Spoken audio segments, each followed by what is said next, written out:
Is your culture keeping you poor? When I suggested this topic to my friend, Millennial Mike, who will be joining me shortly, he actually said, be careful, this might sound a little racist. So do me a favor, at the end of the rant, let me know in the comments below, was it racist? Is our culture keeping us poor?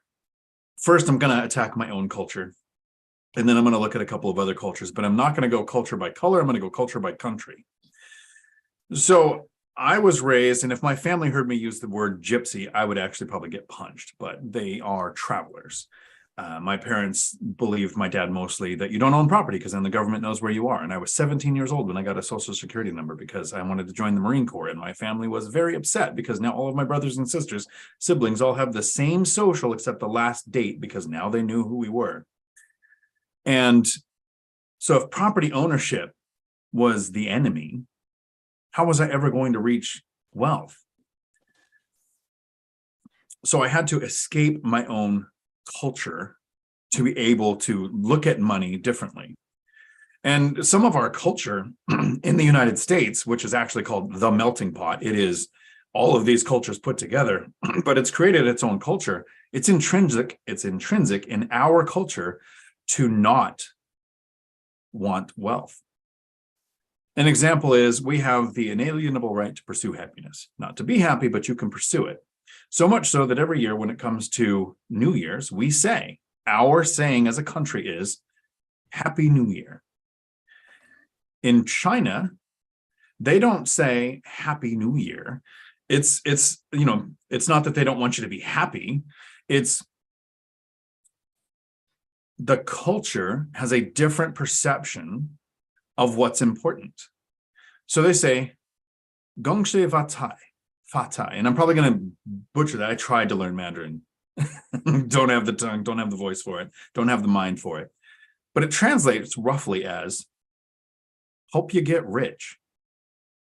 Right? The idea of wishing someone well here is Happy New Year. And in that country, it's hope you get rich. In the United States, when you make a Facebook post or Business Insider puts out an article talking about somebody's success, look at the haters. Look at the hundreds of comments that come in talking about how their success means someone else must be suffering. Like, we look at money as a pie, that there's only so much of it. Not that it's a conveyor belt. That is, when you take yours off, it doesn't take away from somebody else. The conveyor belt keeps moving. They keep printing more. And then I watch Minority Mindset. Jaspreet Singh, right? He's great on finances, financial freedom, making work optional. I actually watched a lot of his content while I was trying to reach financial freedom before I did it. And he is from a state in India called Punjab. And he often talks about how in his family, his parents' culture is, you can either be a doctor or a failure. You have a choice. And he'll talk about how the culture in India is that you make $1 so you can spend 20 cents, meaning they're saving 80% of their income. In the United States, it's you make $1 so you can spend 2 using credit. Right? This credit mentality is why we have statistics like people think the government's going to take care of us. We think Social Security is going to be the solution. And there are some people watching this that think that that's stupid. They don't think that way, of course. But then why do we have 48% of Americans between the age of 55 and 65, like the age that they're going to retire, they're on the cusp of not working anymore, have 0 saved for retirement? 1/3 of people making over $250,000 a year, so 256 figures, a solid 6 figures too, not like 103,000, but I mean $250,000 a year. Half of them are, or no, 1/3 of them are working and living paycheck to paycheck. This credit card mentality is killing most of us. 43% of American households have been carrying credit card debt, a balance month to month, for over 2 years. The average balance being over $16,000, meaning they're paying over $1,200 a year in interest, just interest. And then we add this culture of, I want things now, this immediate gratification. I want things so fast that layaway doesn't work. I don't want to pay for it and then go get it. And using my debit card's not good enough because that has to use money that I have. I want to use my credit card so I can borrow from my future self to buy things now. And if I don't even want to use my credit card, I'm going to go to the store and I'm going to try to do this buy now, take it home, pay later. That culture is why people are buying more things than they should because they feel like they can afford the payment. So take a deep look. First, let me know in the comments, was I racist? But second, what from your culture could be keeping you poor?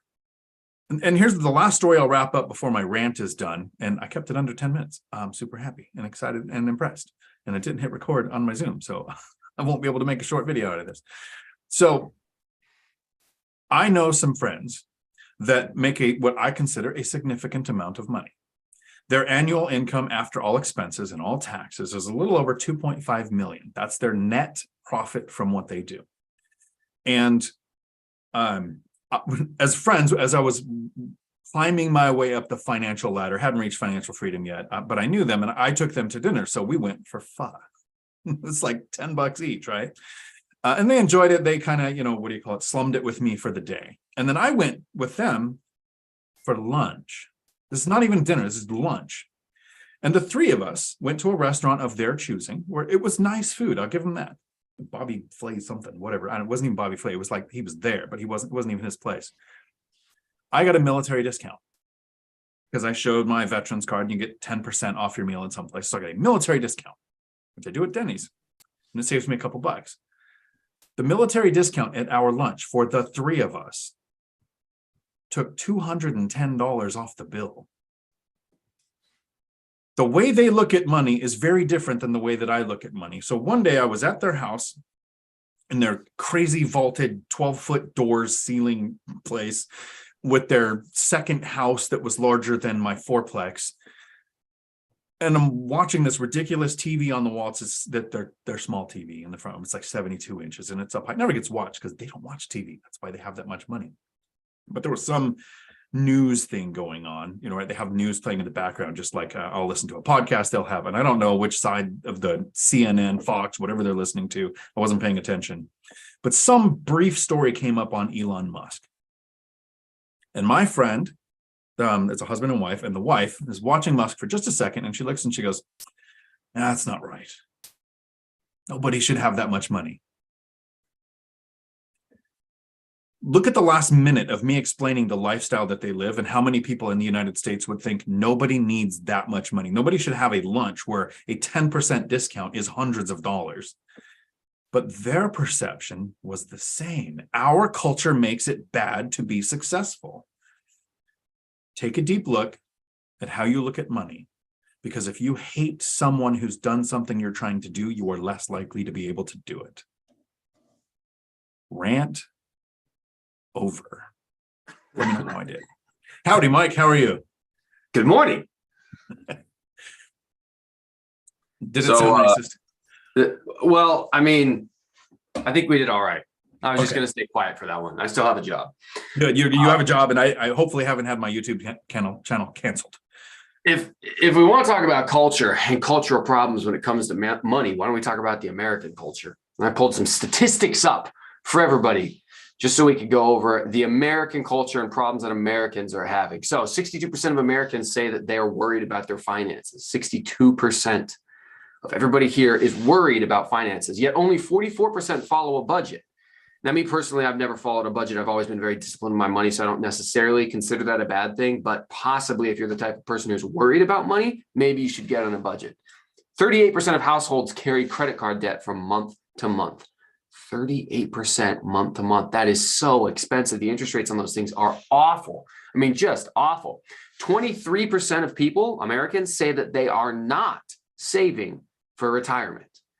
Again, just irresponsible. Like the fact that you would trust the government to have Social Security for you, or you're going to trust that your company and your company's pension plan won't go out of business or go bust. Just foolish. Almost 1 in 4 are not even saving for retirement. That doesn't even include the ones who are saving, but just saving very poorly at an anemic amount. 28% of people say they would have to use a credit card to pay for a $2,000 emergency. 64% of people used a payday loan for the first time in the past year. Now, that stat's a little misleading. I don't think it means 64% of Americans got payday loans. I think it's of all payday loans that were issued, 64% of them were a first time last year. And then finally, the one that everybody knows, 42% of Americans have less than $1,000 in their savings account. So, and then if you go less than 5,000 in the savings account, then you're over 50%. But 42% of people of Americans have less than 1,000. To me, that sounds like a cultural issue. As we go down, Americans suck with their finances. They're terrible with money. They're not disciplined. They're living on credit cards. We buy things we don't want to impress people we don't care about. It's dumb. It's foolish. And it's a serious problem that might end up biting a bunch of people in the butt because we're in the middle of teetering on the edge of falling into a recession. It's going to be ugly. And there are times where I talk to people about a recession coming up. I try not to talk finances with people unless I find them through this community because we at least speak the same language. We can all disagree on things, but we will have a logical reason, not just rich people are evil or the government should tax the rich. The idea of that is why so many poor and middle-class people are being taxed. Like the implementation of that didn't work out so well. But we talk about a recession, and a lot of people that I know say, well, I would not want to be in your position because you own real estate and a recession is going to be very risky. And I don't say it because I want to be nice and actually have some friends around me, but I say I would hate to be in your position. You have one source of income that could change. Like the government right now, the Fed, so not the government, because the Fed's job is, which they have the best branding ever. The Federal Reserve Bank is not federal, it's not a reserve, and it's not a bank. But they they do things to control inflation. And one of the things they're doing to try to stop inflation from being as high as it is take your job away. The goal is to get unemployment up to at least 10% to curb inflation. So we raise interest rates so companies can't borrow money so cheap to keep growing and expanding. They're going to contract. That's why the reason is we're trying to cause layoffs as a country to help fight inflation. So if your source of income is the thing that they're actively trying to take away, while we have a tax structure that's actively encouraging you to own assets, to have the tax benefits. I made a couple $100,000 from my job last year when I retired, my last year working. So for most of my working career, I never made more than $50,000 a year. The last 3, I started making decent money. But ironically, it was right after I reached financial freedom. And I think it was finally, they were like, oh, if we don't give him money, he's probably going to go away. So I went away. I'm paying $44,000 in tax on a couple $100,000 in income from my W-2 on the last year of my life that I will ever have one, which feels really good to say. And then I made a couple $100,000 in rental profit. And because of our tax structure, legally, I paid 0 income tax on that money. And I'm going to carry forward a little bit of a loss, not as big as last year, but a bit of a loss towards next year in case I have a good year next year too. But people will say things like, I don't want to be in your position because being an investor is risky. When we have a system that's fighting the W-2 income, supporting the asset-based income. Speaking of asset-based incomes, I see Dividend Dave is popping off with the super chat here this morning. Howdy, Dave. Thank you for that. These super chats are keeping you poor. Then don't do that. Take that money, put it into the next duplex, and then you'll make more money and you can do bigger super chats. Okay. I gotta split some hairs, Dion, because you said that the Fed is trying to increase unemployment. So the Chicago School of Economics was popularized by the rise of Milton Friedman, major economist in the 60s, 70s, 80s, 90s, and early 2000s before he passed away. And he was famous for saying, because they had the last time they had an inflation like we're having right now, he was famous for saying that the cure for inflation is not the rise in unemployment. However, it seems that a rise in unemployment is a necessary side effect of the cure for inflation. So it's not that they're actually just trying to fire everybody and that will solve the problem. But they willingly admit that as they slow the economy intentionally, as they make it more difficult for businesses and banks to lend money and they make it more expensive, that slows things down. And with that slow comes the firing of individuals, because the less business that's being done, the less workers you need.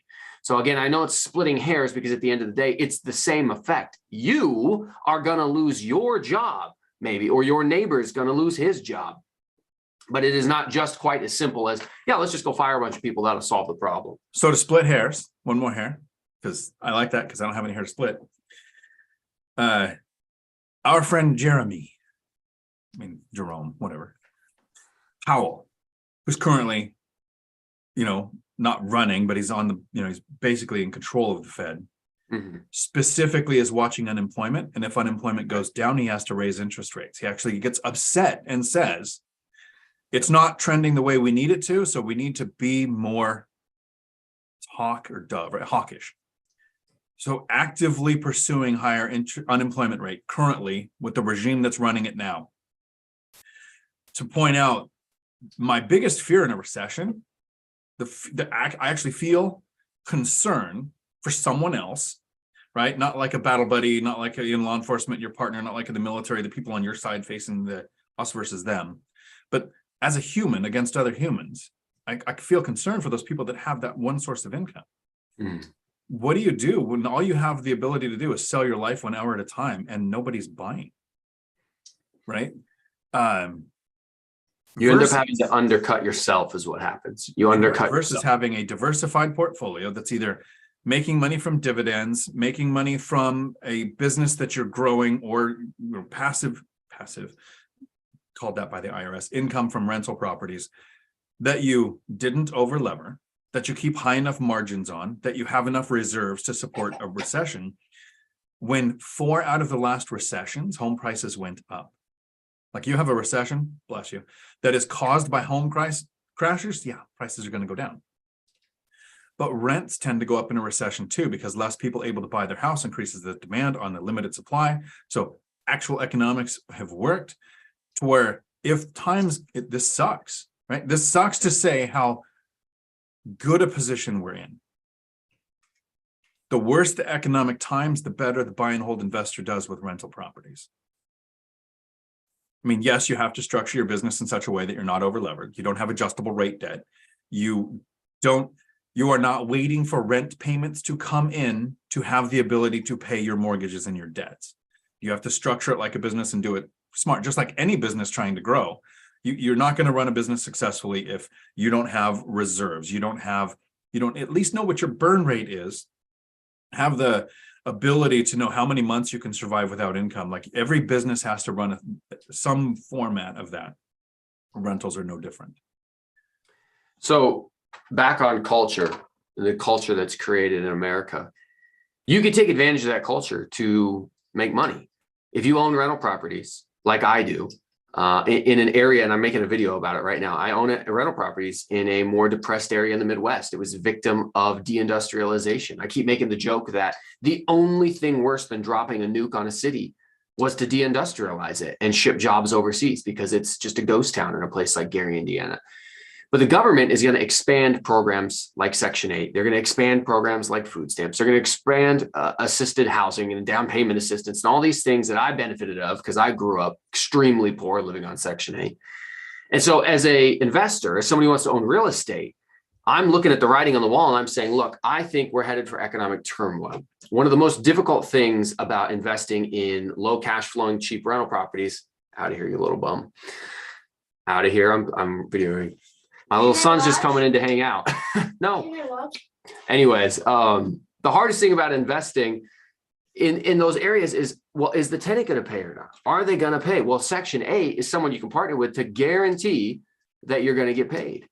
And so I highly recommend people preemptively make movements to benefit off the culture. Why do I call Section 8 a culture? Because I grew up on government assisted housing. And I remember at 14 years old, because you can work at 14, I got a job at McDonald's.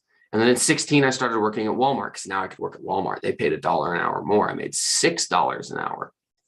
Anyways, I remember sitting there and asking my single mom, who had 6 kids from 3 different dads, hey, how come you don't get a job at Walmart? She would always say, oh, I can't get a job. I have to be at home to take care of the kids. It's like, well, we're, kind of older now. Why don't you get a job at Walmart? She was like, well, if I get a job, I'll lose my benefits. I'll lose the $800 in food stamps I get. I'll lose I don't know what the dollar amount was, but we had free housing. I'll lose all these benefits if I get a job. That's why safety nets have a propensity of turning into the forever system that you end up stuck on for the rest of your life, because she just wouldn't get a job. And that problem, unfortunately, is inculcated in millions of Americans all across the country all the time. And it becomes the culture for those people, because why work? You'll actually make less money and have to go down in lifestyle if you get a job. Right. So to protect the legal interests of the parties involved, the names and dates of this story are going to be altered. The facts remain true. I worked at a company, who knows how long ago, where we had employees that I was in charge of who were doing good jobs, but they denied raises because if they made $1 more an hour, they would start losing benefits, child daycare subsidies, food stamps. There was something else that, I don't think it hit their earned income tax credit for child or whatever, but there was a couple things. So the solution as an employer was don't adjust the wage, adjust the bonuses, right? That's why I said the names and dates of this story have been altered to protect the legal interests of the people who are probably committing some type of fraud there.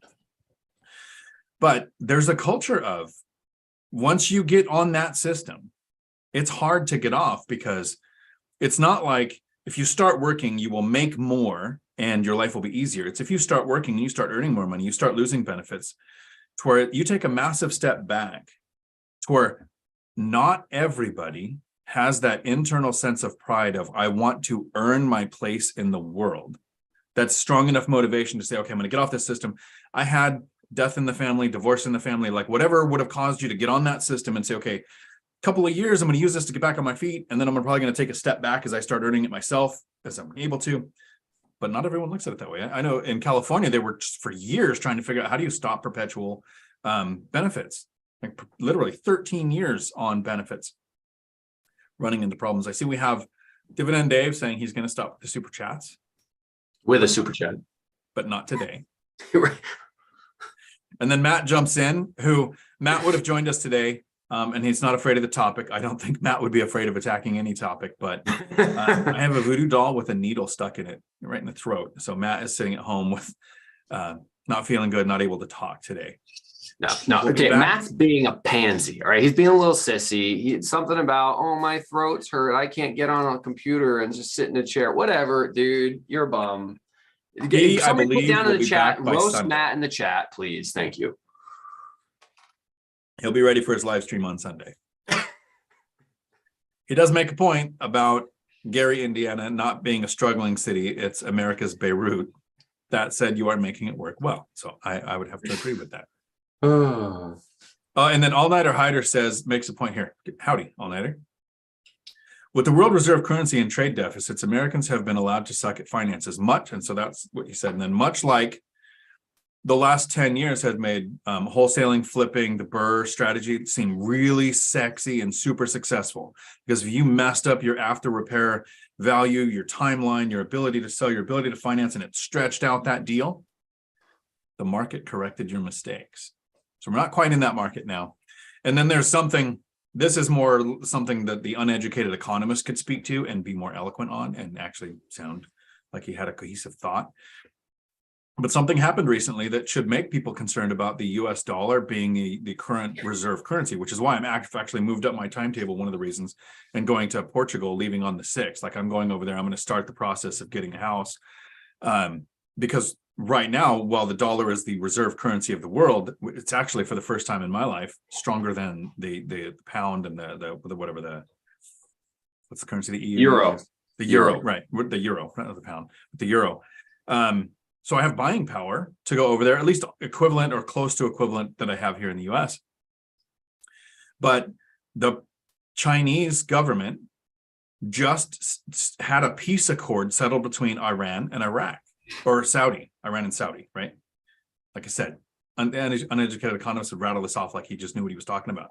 But since I was in Desert Storm and I was over there and I understand how the petrodollar works, like we don't have a real dollar. It's not backed by gold. The reason our dollar has value, most people say what's fiat money, and people just say it has value because we say it has value, and that's not really true. It has value because of the petrodollar.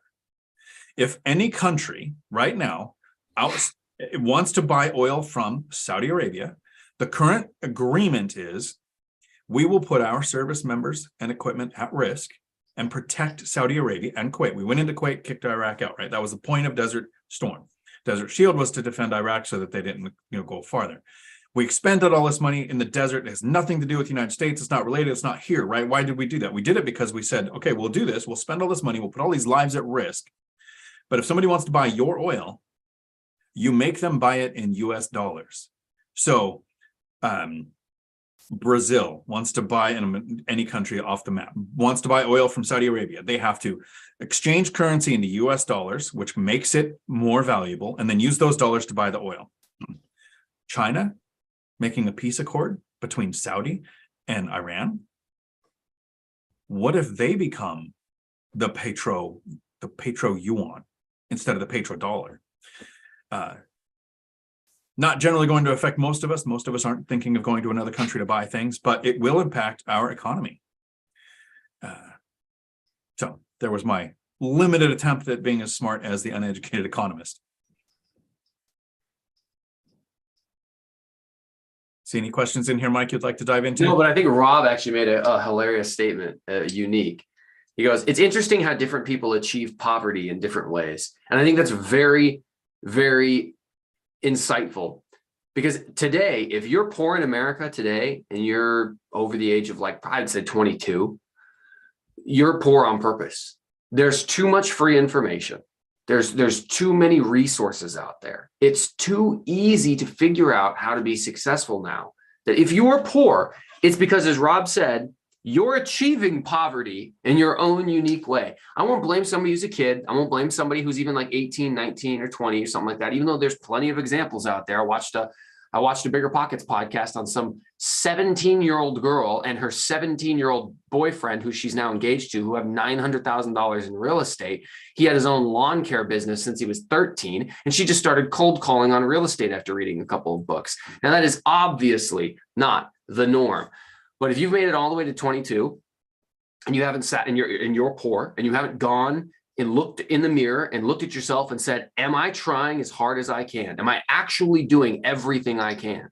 I think almost all of us, if we went and we had an honest conversations with ourselves, if we were in that point where we were still poor and we had to figure out how to get out of it, like, are you actually working all the overtime you can? Are you learning as much as you can? Or are you watching Netflix? Are you playing video games? Are you drinking every Friday, Saturday night? Like, what are you wasting time, money, energy, effort, and resources on?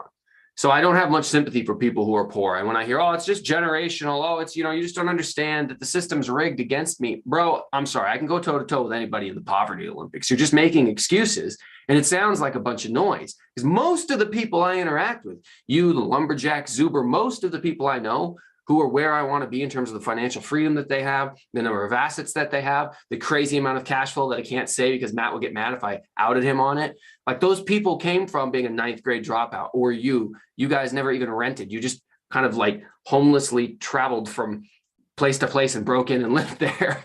And then, it's like, I just don't feel bad for people who make excuses. They say, oh, that sucks. Do more. Don't be lazy. Right. And I saw a comment here from Euler Jeff. I think I said it right. Howdy. So this is a point I want to make. Millennial Mike, if you don't speak to your mother at all, I don't blame you. And so part of the culture that we have is, in certain cultures, family's everything. And it's almost a culture because there's 57 films in the franchise of Fast and Furious now, where Dom is always going, family. Right. I have family. So that's why he's better than Batman. You can't pick your family, right? I live in Washington State. I have a brother who lives about 45 minutes away. We see each other once or twice a week. He's been on my channel. I have a sister. Last time I saw her was 2004. She lives about 800 feet from my brother. You can't pick your family. And knowing who to not have in your life, and I think actually it probably is better for her life that I'm not in hers, is the way this situation is, because I was such a bad influence on her kids. But don't let your family be the reason that you're poor. I've talked about this before. My brother is one of the. He doesn't watch this long into a live stream, so I could say true things. He's an inspiration to me. Was raised in the same culture, the same level of poor. He's an entrepreneur. I had one W-2 job for like 2 weeks, but then he ran a tree service and he bought rentals and he reached financial freedom and retired at 50. It's been goofing off for the last 8 years, right? So he's lived a life, but he came from the same place that I did. And he bought his first triplex. His first property that he purchased was a triplex of rentals.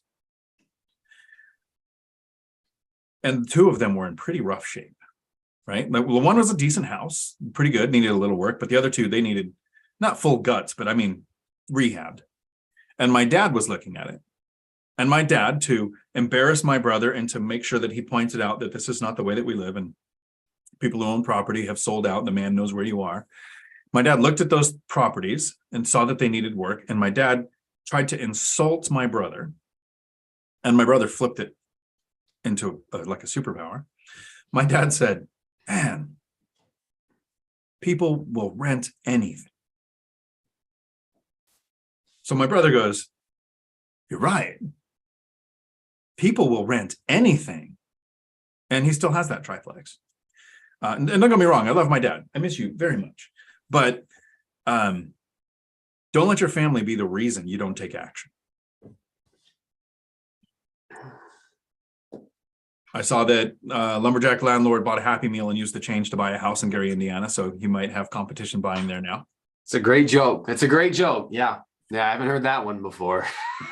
Every time I go assist you and speak at one of Cody and Christian's events, and they're like, oh yeah, we just bought a 12-plex. And with that same amount of money, we could have bought the entire city of Gary and put Mike out of business. I'm like, oh yeah, laugh it up, fellas. So I see a question here from Lex, so I want to get to it, but I see Sierra's next big thing is putting together a financial ed curriculum, which is awesome. I just dumped about 10 grand into a course on the binder strategy, which is going to be free, right? As long as I can possibly do it, there will be no charge. So the binder course, my spreadsheet for tracking income and expenses, my seller financing letters, all going to be available on the platform at no charge. There will be a charge someday, but not today. And always it's today. So there should never be a charge for that course. My goal is to get that information out there. So Sierra, that's really cool that you're putting together a curriculum on finances. Florida's got the new law where they're trying to make sure that it's required. There are some states where they're starting to do that more and more.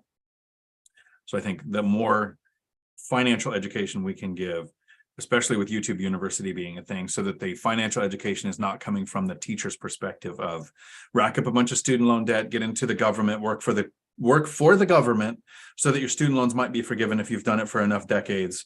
And then, you know, there are a ton of teachers who become millionaires, right? But it's not the path for all of the students. All the students can't duplicate that. There are people like Matt who needed another path. There are people like me that needed another path. That's beautiful. But Lex asks, howdy, Lex. How often have you had to change lenders during a closing process because you found a better rate elsewhere? Twice. I've checked.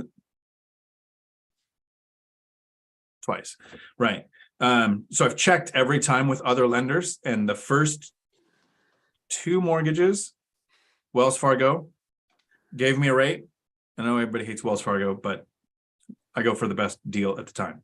And I went and I checked with other lenders, and I came back to Wells Fargo and they beat it. They beat the better offers from other lenders. Then the next purchases and next couple, the other lender beat Wells Fargo and Wells Fargo wasn't able to beat it. So I did it twice. And then I started going to Fairway Mortgage every time first now. And then I shopped the other ones and they've kept me every time so far with better. Sometimes it's not always rate. It could be the amount to buy down the rate could be a better price. Your closing costs can be better. Look at the entire loan structure to figure out which one's better. So I've done it twice. Mike, have you changed lenders once you're under contract on a property because you found a better loan? No, I do all my work up front. I go get multiple competing bids on the pre-qual letter. And then I pit them against each other until I get the best bid. And there's been a couple of times where I've, even while under contract, gone and tried to see if I can find something better. And the person that I took my existing bid to was like, no, we couldn't do it. So I took something from Prime Lending on my very last deal. I took a cash out refinance from Prime Lending and brought it to Matt, the mortgage guy. And in their defense, to their credit, they, they're like, hey, normally we love to beat up on Prime, but right now it looks like they got us beat on this one. I'd stay with what you have. So kudos to them for the honesty, and definitely always just make sure you shop that stuff around, because things do change and you can get better deals from different lenders. Nice. So as long as you have an order of operation that guarantees you get the best one every time, that's awesome. Howdy, Zach and Stephen. So you guys showed up a bit late. Jordan Ham says, how do you estimate what after repair value will be? Dude, that's tough. That right there is the key when it comes to doing the BRRRR strategy. It all hinges on making sure you get your after repair value right. So I just did a video on, I did 2 videos on the 2 BRRRR projects I did last year. One of them I was wrong on the after repair value. The other one I was also wrong, but I was wrong in the other direction, and it ended up being worth way, way, way more than I thought, like way more. I was hoping for a 90,000 appraisal. It came in at 134. That's like almost 50% over what I was hoping for. So it's very tough. What I do is I take a real estate agent that I trust and I ask them to run comps for that area based on what other newly remodeled houses are selling for.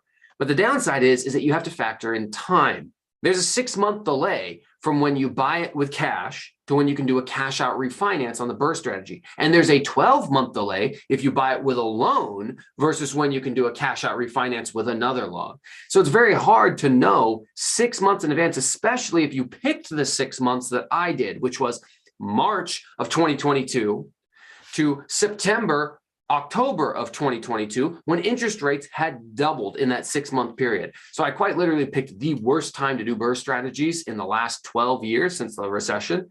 It's tough to get that after repair value estimate right. You got to do your best. I would say err on the side of caution. If you're hoping that it's going to come back at 150,000, make sure all your numbers work at like 125,000, or make sure that you're okay with just leaving some extra money in the deal if you have to. So if you're banking and counting on getting all that money back, don't, okay? Plan on, all right, this could be low, this could be wrong, my interest rate could be higher. If all of your numbers still work, estimating conservatively, you'll be fine. That's what happened with my first one. I estimated extremely conservatively, even though the appraisal was higher than lower than I wanted, and the interest rates were higher than I wanted. I still make money on the deal and it cash flows because I was extremely conservative when I ran my numbers.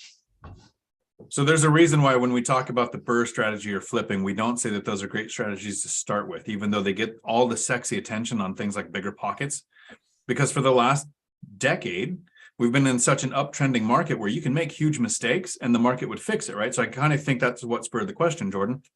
And I appreciate the question, but there's kind of a bifurcated answer here. So if you're doing a BRRRR to create a rental, the ARV is a lot harder to estimate because when you refinance a property, there isn't a purchase happening.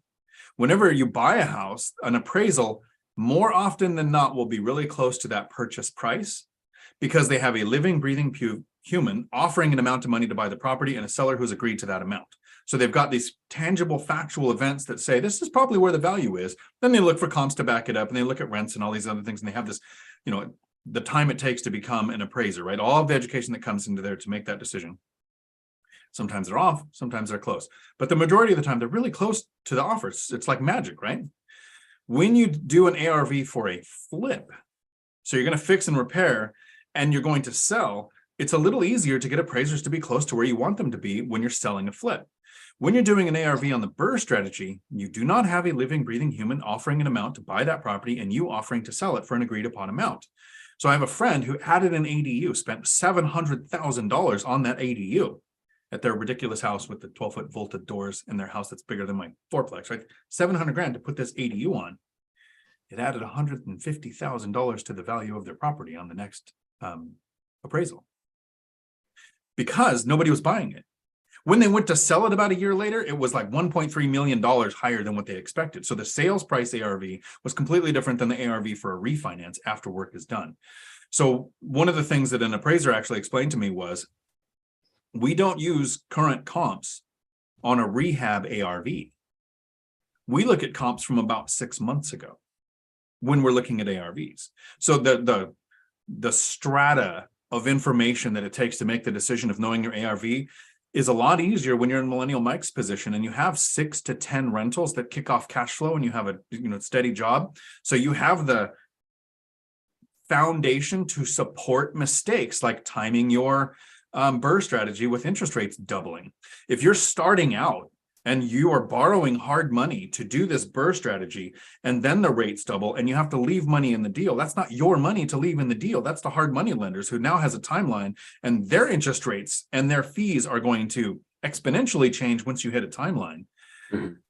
So to answer that question, it's not easy. Mike was right. It's a very hard question to answer, but it's one of the reasons why in all of the videos that I talk about, even Michael Zuber put this in the One Rental at a Time book, was don't start with the BRRRR, don't start with flipping. Those are advanced strategies that you want the foundation in place to know you have the basics down. You have some cash flow to support your mistakes. And then you don't do big, huge jobs that would bankrupt you if it went sour. You did 2 BRRRRs and you had, at the time, I think you had 8 rentals. Those 2 BRRRRs took you to 10 or something like that. Now you're at 13. Right, so you've had that in place. I haven't done a BRRRR yet. I've done the groundwork. I have a search set up for my BRRRR properties here, which I'm probably going to stop because of the Portugal thing. But I wasn't going to use hard money. I saved up the money to do it all, the refi, the purchase, or the purchase and the rehab myself, and then would refi if I wanted to. So I didn't have a timeline. I wouldn't have started with that. It's not the strategy I would start with. And I'm currently doing my 3rd BRRRR right now. The triplex I just closed on. Somebody just posted a $10 super chat and then the message retracted, so we can't see it. So Stephan, if you have a question or if you accidentally deleted it, repost the question. We'll find it and we'll make sure that we get it read. Okay. And thank you for the $10 super chat. Yeah, thank you for that. I appreciate it. And might keep an eye out in case I miss it when the question comes in. So we make sure we get to it. Amafid, howdy, asks Mike, did you catch Lord Sporta's video on Gary, Indiana yesterday? I did not. Either send me the link or I'll try to look for it afterwards, but I have not seen it. I am currently making a video about Gary myself, so if it trashes Gary, perfect. I'll use some clips in it from it. I like T. Adams, howdy, so true. Just a few hours a day you can learn for free online. If you don't utilize it, I don't feel bad for you. I agree. It's the quote I heard the other day. I think you sent this, something like this, Mike, that it was a short, something like, could have been a short. If you work 9 to 5 for the man, you need to work 5 to 9 for yourself so that you don't have to keep working for the man or something like that. But yeah, we've got the evenings, we've got YouTube University. The information is here. Yeah. I mean, remember, it's the trap. You talked about this last week. Your employer is trying to trap you. They're trying to trap you with a pension or a 401k match. They're trying to trap you with an hourly wage that's just good enough, that will make you feel just comfortable enough that you won't leave. You'll just always be a little unhappy and resentful, and you'll never actually be able to get to where you want. So they'll pay you just enough at that 9 to 5 to prevent you from doing the work between 5 to 9 to build your own business. And you'll just go home and I'm tired. I'm just going to watch Netflix tonight. And then 12 seasons at 20 episodes per season, 6 months later, you're still watching Netflix. And I like The Office as much as the next guy. But look, you need to spend time doing stuff for yourself. Like I'm sitting downstairs yesterday, and I know a lot of you guys might think that Dion and I, like YouTube is like fun for us. And it is, but it's also a lot of work. And I spend a lot of hours, so many hours editing and coming up with ideas. And I don't usually write a ton of scripts, but when I do heavy math intensive videos, like for whenever I talk about the actual numbers breakdowns on my videos, because I go into great detail for those, I have to write it all out because I won't remember the math. I'm a cop. I can't even do it. So I'm sitting there, I'm like, I just want to play some video games and relax, but I know I need to get all this stuff done. All right, screw it. I'm not going to play Halo tonight. I was sad. I wanted to. I love Halo, but I went over there and I spent like 6 hours working on YouTube crap. And most people will just watch the Netflix, will just zone out and play video games, won't do anything productive with their time. And you're just allowing yourself to become trapped in the culture, the work culture we have, where you get paid just enough, but you'll never be paid enough. Right. It takes a bit of a balance. I love online games too. You get to hang out with friends, but they don't have to actually come to your house. It's great. But from like 2014 to 2022-ish, I took a break. Focus on finances for a while, so you never have to focus on them again. So then you can do all of that you want to. T. Adams makes a point here, and I think has a good perspective on this. As a social worker for 15 years, you can lead a horse to water, but you can't make him drink. It's your fault, not the social workers. If you're stuck in that pattern, the social worker's there to make sure that you're making you have access to the resources. What you do with those resources, it's kind of like YouTube content. We can say, here are strategies. We can say, here's how the BRRRR strategy works. Here's how flipping works. Here's how wholesaling works. Here's how buy and hold and storage and local and at a distance. And we give all these things. The two things we can't do. We can't pick the strategy that's going to work best for you. And we can't pick your end goal. Those are two things you have to do yourself. It would be great. Like I've got a friend, known him for a long time. He was in the Marines, but at a different time than me. His son just enlisted in the military. So we sat back. Now, these are two Marines talking about this. So, of course, we're glad when somebody joins the Marine Corps. It's not a dying thing. We still need a country that's being protected. And we still need the military, all the branches of the military. But we both sat back and said, oh, I get it. He doesn't want to make any decisions. He wants somebody else to make all the decisions for him. Here's where you go. Here's what you do. Here's what you learn. Here's what you make. Here's what you eat. Here's where, like, when you get out, all of that is decided by someone else. It's a little different in the financial world. Nobody's going to grab you by the hand and say, your training is going to last this long. And then this is the work you're going to do. You have to pick the work you're going to do, and you have to pick where you want to end up. And just like the video games that we talk about, you look at where you want your character to end. What is the end result that you want? And then you reverse engineer the path there. Finances work exactly the same. And you are right. It's a bit of work. We went to the Robin Hood Resort 2 weeks ago now? Or was it a week ago? And did a presentation for an hour, and I wanted to cover the paradox that's keeping you poor. So I've done a couple videos on that. And I always ask if there's somebody who hasn't heard of the binder strategy, and it was a lot of kind of new faces. So I think there was like maybe 6 people there that had, and 80% of the people that didn't, right? So we did the binder strategy, and some of the questions prompted me on what to say, right? So to do the course on the binder, I had to go through several times with the process to make sure that since this is a course, I'm not missing, well, what do you do with Section 8? What do you do with property management? What do you do if you've already done it with that tenant? Like all of those different things that in that moment where I was just explaining how the strategy worked, it slipped my mind. So YouTube is fun, making videos is fun, but it is, when I first started, I've got this better now. It was 10 hours to make a 10-minute video. So concept, outline, script, record, edit, post, be nervous that no one's going to like it.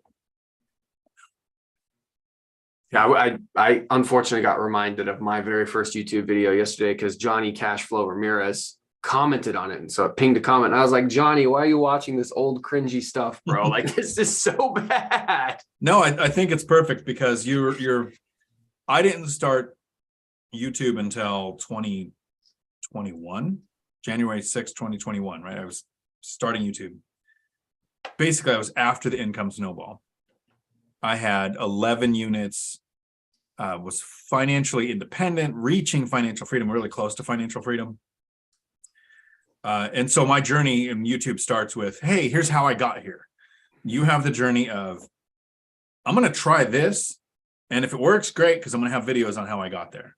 And if it blows up in my face, you're going to get to see the whole train wreck. So I see why people would watch the old stuff. Stephen's question came in that he super chatted us $10. And he says, thanks, guys. Parents or Vietnamese parents idealized white collar industries. And I feel stuck in my 9 to 5. And I want to get my CDL license, but scared with this pending recession. Any recommendations? That's for you, Dion. Right. So I ran a CDL school for the last 13 years and retired last year. I almost think it should be a requirement that everyone gets it. When I went into law enforcement and the recession hit, it took me 9 days to find a job that doubled my income. Then that stupid company went on strike and I found the job at the CDL school. But there are CDL jobs everywhere, city, municipality, county. There are over 6,000 registered transportation companies in Washington state alone, because everybody thinks of the big 50 that you can name. But here's a trick you can do, Stephen, in your area to kind of motivate you on why you might want a CDL. You have, wherever you live, go find kind of a major street, not the freeway. Don't park on the freeway, but kind of a major street near your house and sit there for 10 minutes with a pad of paper or your phone, take pictures, and watch every truck that goes by that doesn't have a sleeper. Most people think of trucking as over the road, and an over the road driver is probably going to start off $60,000, $70,000 a year. Most local jobs, most local home every night starting entry level jobs are $90,000 a year now. And companies have sign-on bonuses, retention programs. Transportation doubled in volume because of what happened in 2020 and 2021. There is not enough people doing it. Medical standards are getting stricter. You have to have a med card. Training requirements now, they're the not the CSA 2010, that was the regulations. There's the curriculum requirements by the FMCSA now are standardized across the country. Whereas a couple of years ago, you can go to Texas, take a 2-hour course and have a CDL, so there were more drivers. Now it's an actual course requirement. Testing is more standardized. It's a higher barrier to entry to get into having a CDL, which means the competition for the employers to attract drivers is becoming worse and worse. So the pay is consistent. And that CDL doesn't mean you're going to have to drive a truck, right? Pepsi employs 153,000 more people than the state of Washington employs. And a lot of their positions that will never touch a truck require a CDL, because you can be a backup, a relief. You can manage drivers if you know what they're going through. You can, you would hope this wouldn't happen, but if the driver's portion goes on strike, you're the person making the deliveries. There's all those ways to use that CDL so you have consistent income. And in a recession, your job is more secure. My law enforcement job, gone. Because, when there's a recession, there's no more crime. We don't need cops anymore. But we needed drivers. Yes, there's jobs that pay more. But if you want to work in a lot of jobs in construction, crane work, the person who can get the equipment to the job site is going to be the one doing the job. So it's not that I'm saying get a CDL because it means a job great forever, but sales pitch over. I don't work at the school anymore. Find a school that's close to you. Don't go over the road. Like Tom is driving over the road. I think, Tom, if you got a local job, you'd probably add 30% to your income. To be home every night. Jobs used to be a promotion when you could go. I went in and got a CDL by taking a written test. 105,500 pounds of hazmat driving down the freeway because I could read. So you should have then went over the road, had a driver trainer, got 2 years of experience to get a local job. It's not that way anymore. Training requirements are higher. Testing is standardized. Companies right out of school will hire local drivers at extremely high wages compared to what you can do in any other field. So I encourage you to go do that. I hope that helped. And you can email me if you want me to give you a review on any CDL schools in your area, wherever you live. I'll know what to look for on what's scammy, what's fly by night, what's to avoid, those kind of things. And then once you get the CDL, I'm going to help you, Stephen. You're going to email me and I'm going to help you. But I want you to make a promise to me right now in your head. You're going to take that income and you're going to buy cash flowing assets, and you're going to make work completely optional. And then, like me, your CDL is going to be in your back pocket as a backup plan if we go scorched earth and it goes so bad we have to go back to work. CDL is not the goal. It's a rung on the ladder to get you to the goal. Dion, JR asks a question for you. He says, where do we access the downloadable items that you have available?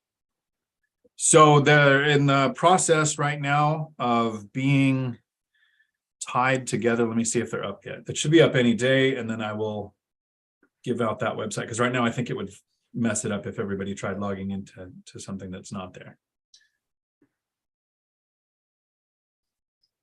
It's going to be a very hard website to get to and find. Nope, it's not there yet. But so within the next week at the maximum, I've been told. Coming soon to a website near you. Coming soon to a website near you, yes. All accessible and all at no charge. And I'm making a promise that I'm going to do that as long as humanly possible. I will not charge for the binder strategy course. A course on something else, yes. One-on-one time, yes. Currently, the price is $5,000 an hour, or you can win an hour sometimes during the live streams. You can win 55 minutes. 55 minutes, right? For tax purposes. Actually, I've gone back and forth on what actually makes it worth it to do a 1 hour session with somebody. What would make it worth my time, because I'm not trying to create a job, create a barrier to entry where the person who's there for that hour is actually going to take it. Because I did hundreds of hours of calls when I first started answering questions on BiggerPockets and social media of people who were just like, oh, this guy will talk to me. Look, they're not going to invest. Some did. I went to lunch with Zhao, who comes to the Tacoma FI meetup. And we went to lunch. He asked some questions that I kind of thought were related. And I don't know if he was paying attention or not. Didn't hear from him again for 5 months. And then he reaches out and he goes, hey, I closed on my duplex. I'm moving in. I have a question about this. And I was like, oh, wow, cool. Talk. Let's do it. This is the You did person I'm work. looking for. Right. You did something. I like those kinds of people, though. They're like, all right, I got my questions answered. I'm not going to waste somebody's time. I'm just going to go do it. And then once I've done it, then I'm going to come back and follow up. Like, there's nothing wrong with it. Some people need their hand held, and some people, they're just a go-getter. Rob asked a question, Mike, when is the triplex video dropping? Great question, Rob. So I am making a trip out to Gary, Indiana with Dion and with the Lumberjack. On the 31st of March, we'll be out there. So I figured since I make, every time I purchase a property, I always make a video detailing what it cost, how I found it, how much I paid for it, what my projected cash flow is. I go into full detail for people so that they can see the transparency and make better estimates themselves. But I'm like, if I'm going to be there, I'll just wait till I'm there and I'll record some of the video in the triplex. We'll walk around, do all that stuff. So it's probably going to be at least another couple of weeks because I got to go there, record it, and then do the editing. So sorry to delay you guys. But that is the reality. Howdy, Calvin. Question here, and a howdy to a couple of other people. Anna, good to see you. Calvin asks, is anyone opposed to a mortgage broker? No, but don't be exclusive, right? I go and I see an insurance broker, but I call for several quotes. I go and I see a mortgage broker, but I check around. So it's not that I'm opposed to one, it's that I wouldn't be limited to one. Thoughts on that, Mike?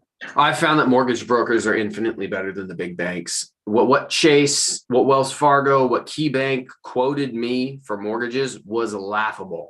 And then I went to Caliber Home Loans, I went to Prime Lending, I went to Matt the Mortgage Guys, and I had bids from them, and it was so much better. This is actually one of the, I think, the underappreciated and under talked about parts of real estate investing, because when I think, oh, I'm going to go get pre-approved for a loan, for whatever reason in my head, I kind of thought that it was kind of like going to a car dealership. Like you walk into a Ford dealership here in Washington, and you walk into a Ford dealership in New York or a Ford dealership in Florida, the Ford F-150 that's a 2023 is the same price. Yeah, the local taxes might affect it slightly, but really it's just going to all be the same price because it's the same product, right? It's the same type of product. That is not the case with loans. What Chase Bank and what KeyBank right across the street from each other could offer you, one could be hundreds of thousands of dollars more worth of approval, and one could be less. Dion, I'm always free for you. But what you need to keep in mind is that's why it's so important to get multiple different estimates. I had people, when I got my very first loan approval, pre-qualification letter for this duplex, I had some banks approve me for as little as $293,000. And then I had banks approve me for $450,000, or mortgage brokers, excuse me, for $450,000. So the difference between $293,000 and $450,000, and the difference between a 4.5% interest rate and a 6% interest rate, it was unbelievable. So make sure that you go get bids from everybody. So two things. The first, remind me about the question I asked in the Zoom chat there.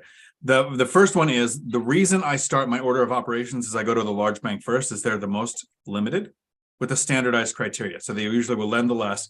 The other thing is, if you're getting a loan for less than $100,000, the larger the bank, the less likely they are to give you anything attractive on that, because they don't want to bother with it. Whereas a mortgage broker, they're more likely to. So you were doing smaller loans and you can approve for higher, like it made sense to do that. I did my phone just freak out. Let's see the chat. Sorry. You definitely want to shop around. And when I was doing my first few duplexes, which were, 300,000, so they weren't the smaller loans, it made more sense to go with Wells Fargo because they were able to beat it. Then the follow-up, the broker, and then ended up at Fairway and have stayed there ever since. But I still check around every single time. The other thing is there was a question here, I think it was from Rob, on our members only live streams. I do at least twice a month on a Friday. I've done Saturdays a couple times, but it seems like Friday works for more people. So today at 4, there's a members only live stream where normally what we do is we look at deals. So I'll open up emails from my agents and go, okay, here's the stream of consciousness thought. Am I going to look at it? Would I even click on it? If I do click on it, what order do I go through when I'm looking? How do I consider what's the next step? Made offers before. We've looked at Dividend Dave's market. We've looked at a couple of other areas. Then Matt came on and we looked at the whopping 6 listings in his area that hit his buy box. But then we went through some of his rehabs and got some really killer information. Are you available today at 4 to do a members only live stream where we look at your listings in Gary that you're looking at? Sure. Yeah, I'm always available for you, Dion. I'll always make the time. And just so people know, I think it's a great idea. I think what we could do, and I've been meaning to make a video on this, so I'll do a trial run to see what the reception is on your channel, how I search my market for listings. And I'll just be like, here's what I'm looking at. Here's the filters I use, what I do when I find something. But I'm also doing a video on my entire portfolio. So again, we're going to Gary, Indiana. So I'm going to be doing videos about all the properties. But part of what I'm releasing a in defense of cheap cash flowing rental properties because people keep hating on them. And somebody made a pretty anti-Gary post, somebody who I consider a friend. However, over the last year, they've done nothing but rag on me on social media and just kind of make more and more patronizing comments about my decision to invest at a distance. So I'm doing an entire debunking of our cheap, low cash flow rental properties, really a bad idea. So we'll go through my portfolio there too. That's going to come out in a few days. Awesome. So that will be today, 4 o'clock. And I'll do this as brief as possible. I always want to explain why I do a members only and put it behind that metric. It's boring. Like, we're going to pull up emails and you're just going to talk. Here's what I'm looking at. Here's the picture. And we don't know what you're going to find, but we're going to see how you think through the process. If we put that video on this channel or on your channel at the pace it's going to go, people would log in for 30 seconds, they'd log out, and it would kill the channel. But on one where we literally go, look, we're going to do something super boring. We're going to look at a real estate market. We're going to open emails. We're going to read that. We're going to say this is what we're thinking of. Then the people who want to see that, they click in and they watch it. They join the Zoom, they interact, they talk face to face. So that's why that does. Aaron, howdy. Good to see you here in the chat. Cody and Christian had some technical difficulties, so they only have the audio of that Robinhood event. Would you guys be able to post the actual video? I have recorded the video. I'm going to edit it out because of the way the mics worked. There were some things we couldn't hear. Possibly somebody didn't turn their mic on for the first 10 minutes of them talking. But yeah, so it's going to take me a bit, Aaron. That will be up. And it's just the angle that Christian and Cody had, same thing going out. We were mic'd up for most of it. I'm trying to think. I will probably get that edited while I'm in Portugal and get it out. Whenever I do an event at somebody's place and they do a live like that, I don't want to do a live at the same time, and I don't want to post the content. They did the event. They took all the time and energy and effort to coordinate it. Their channel should get those views. But when I put it up later, I'm not taking away from them. Trucking Landlord says driving companies are always hiring. Very true. And that in his area, local pays less than over the road. So like real estate, look into your local and see what's happening with different companies. I was in Florida and I was shocked that I think there was some trash companies that were paying basically what I would consider minimum wage for a driver, where in our area here, it's $43 an hour, right? It was 18 or something there. So it depends, absolutely depends on the area. Look at Old Dominion, Oak Harbor Freight Lines, R&L, those kind of local hub to hub ones when you're looking at those for income. And Rob asks, I'm guessing this is towards the financial firefighter, but I'm going to edit it. How hard is it to get a cat out of a palm tree? And then the CJ must have asked a question. Let me see. Where was it? And my first sewer backup going on. Who wants to take bets on what the damage from plumber is going to be?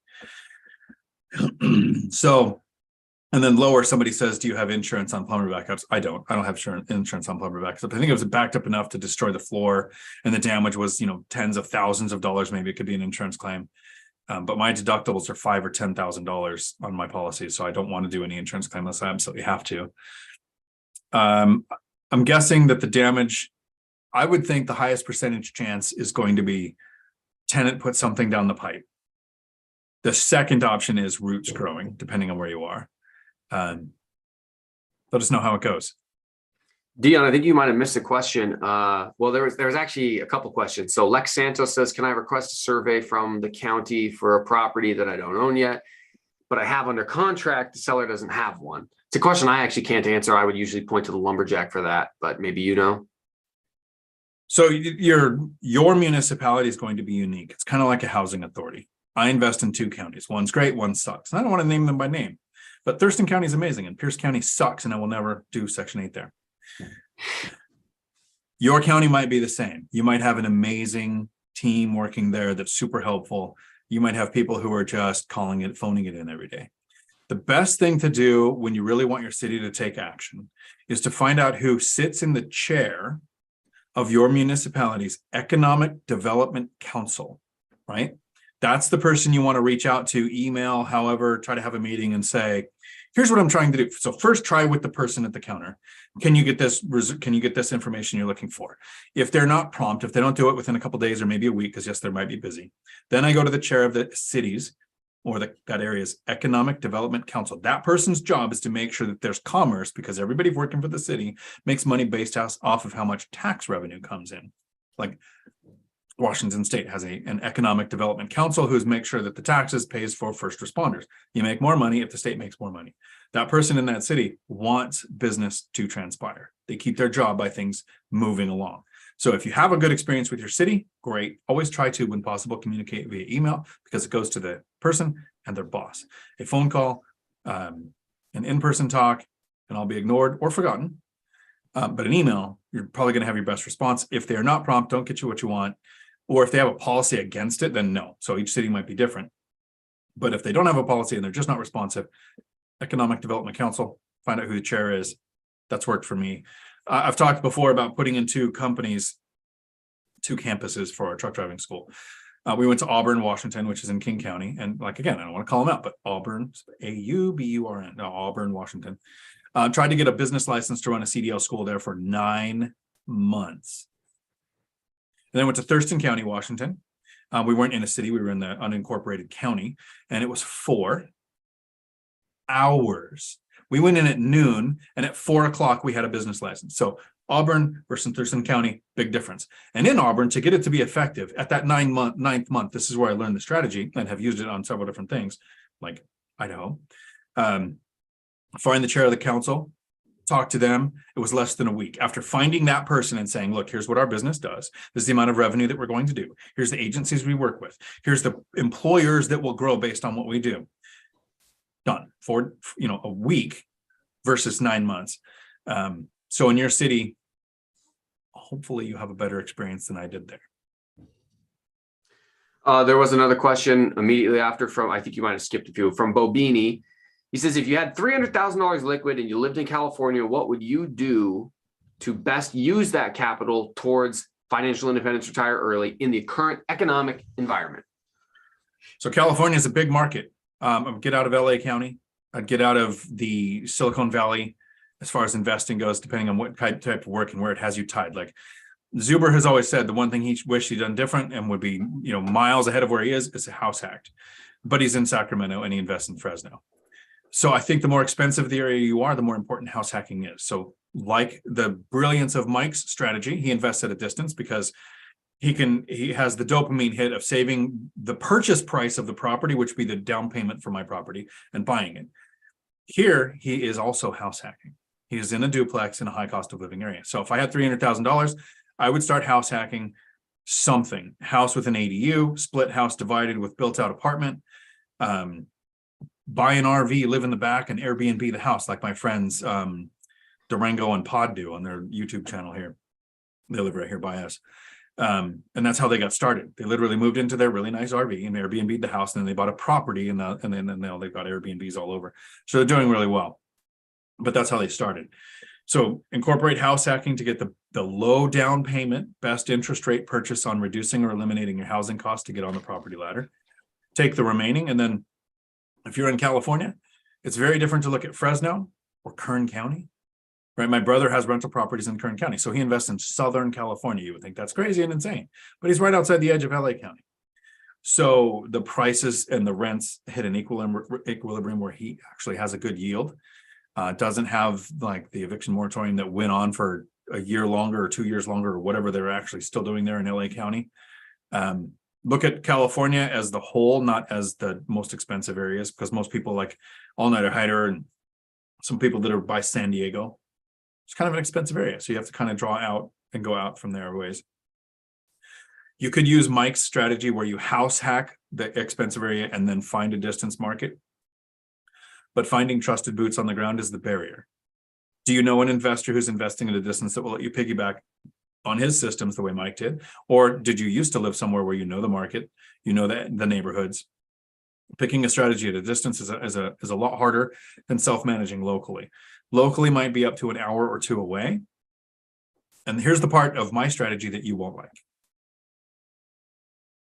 Time. It's not going to happen like, in my opinion, I think the financial firefighter taking out all of his money from his 401k or his retirement or whatever type of retirement he had as what are those people who worship law enforcement? Oh, firefighters, right? The firefighter people have their retirement too. So he took all the money out and he bought 14 rentals really quick. And he was going through some evictions and some rehabs all at the same time. And he has said very specifically, I probably should have went a little slower and been a little more stable. So I don't know that I would do that as fast. My thing, maybe don't be as slow as me, right? It was 2 years between purchases. So you start house hacking, take what's left of your 300, set aside good reserves because of the uncertainty of all economic times, and then take the rest, 100 or 200,000 and do a down payment on a small multifamily in your area, and then save. Keep working, and in a year or two buy another one, in a year or two buy another one, and then within 10 years you have 5. The income snowball kicks in around 5 years, starts to get faster. That's the strategy that I used. There are people like Matt and Mike and Zuber who recycled capital, took out HELOCs, sold to 1031, do a second refinance to take out money to grow faster. Margins are much thinner for the first decade, and then they're exponentially bigger. So it's a better strategy to do what they did, but I wasn't looking for those exponential growths. I was looking for financial freedom. So what is your ultimate end goal? Pick, do I recycle capital or recycle cash flow? Because those are two different strategies. You can do a blend of both, but that's what I would do with that amount of money starting in California, other than come to my senses and move to a better state. Mike? Yeah, same question. 300,000. How do you get to financial independence, retire early as quickly as possible? There's a lot of different ways you can do it. Really, it's going to depend on your threshold for risk. It's going to depend on your level of comfort, your level of experience. What I can do with $300,000 right now, given the teams, the networks, and the knowledge that I have today versus 5 years ago when I had just closed on my first house hack, is completely different. So I don't know exactly where you're at in your journey right now. I do have a friend who has about that amount of money right now, and they've had it for about the last year, and they've been trying to find a house hack, but they didn't have enough income to qualify for a loan, and she was going back and forth. And eventually it got to the point where she just started doing hard money lending, because you can make some good money with hard money lending. Now, it was a little tricky for her because it's all short term. You make like 12% on your money, but it's only for like 3 or 4 months, then they pay you back. Now you got to find someone else to lend it to. Are they going to be as reliable? Yada, yada. So she's actually partnered with me for some long-term income, and I'm going to pay her 10% on whatever she lends me over a 5-year period. And so it really just depends on you. It's going to depend on you, but ultimately, yeah, you should invest it.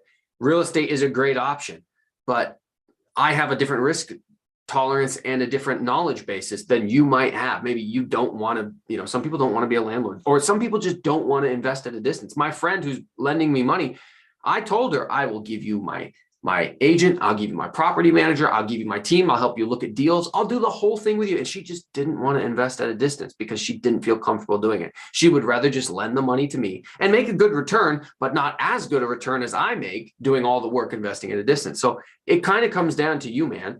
And so I would say follow up with that question later when you've made some more decisions about what you're comfortable with and what you really want to do.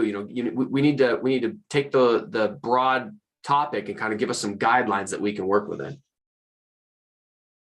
Art T. Howdy points out that he looked at some videos yesterday of Gary, Indiana, and it reminds him of some really scary areas in Cleveland, Ohio. And then he points out that it's like anywhere else. There's good parts and bad parts. I mean, about a month ago, I drove out to the beach.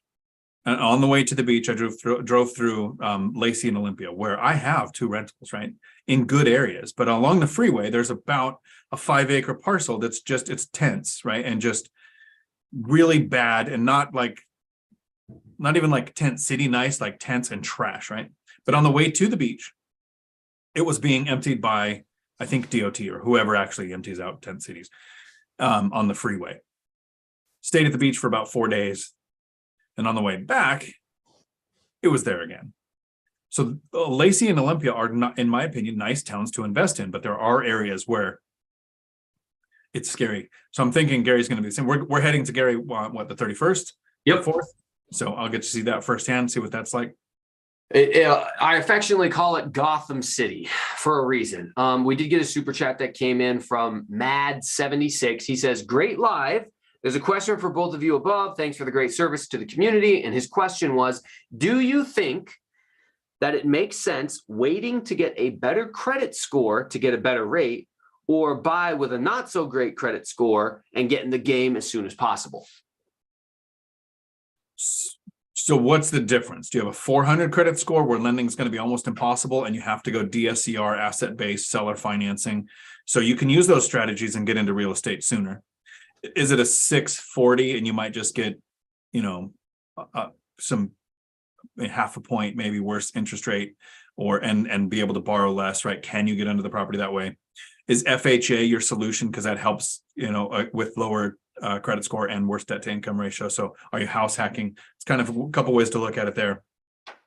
I don't think it ever makes sense to wait for any event. There are 2 things that tell you if you're ready to buy. One of those does include, are you working on your credit score, making it better, because your loan options will get better. But the main thing for buying is, did you find a great deal? If you wait, you're not going to see the great deals. You might if you're looking, you might see that deal that could be seller financed. Now your credit score is absolutely meaningless in the equation. You might find that place that is a 6 unit. So a DSCR loan was going to be the way you go anyway. Now your credit score can be looked at there, but it's not as strong a factor as how is the building going to perform. So it's not waiting. It's kind of like when we're saving. Every month, you know how much you can save, and you're trying to contribute more. You're trying to spend less, make more, make that bigger, make your savings bigger. And every month, what you can do changes. How much you can put down, how much you have in reserves, how much you have for immediate repairs. Eventually you have so much, maybe you can do your own BRRRR strategy without hard money or having to refinance. Like, all of that changes over time. Your options get better as you go, but I would be looking now, because if you find the great deal, you can find a way to make it work. Maybe a partner who has a credit score that just wants, maybe they house hack, they get cheaper rent, but it's your purchase. Like, there's all kinds of ways of doing it. And if you're not looking, you'll miss it. Mike? So you've seen the movie Inception, right? Yes. Okay, so you know that scene where they just enter the dream world and all the bad guys are coming to get him, and Joseph Gordon-Levitt's character has a rifle and he's trying to fight back, and Tom Hardy's character walks up and says, "You mustn't be afraid to dream a little larger, darling," pulls out a grenade launcher and starts going boom, right? That's how you win in the dream world where we have unlimited access. You need a bigger imagination here than just, oh, maybe you can partner with somebody or DSCR loan. Not bad options. What do you think Cody's credit score was when he was 18 and bought his first rental?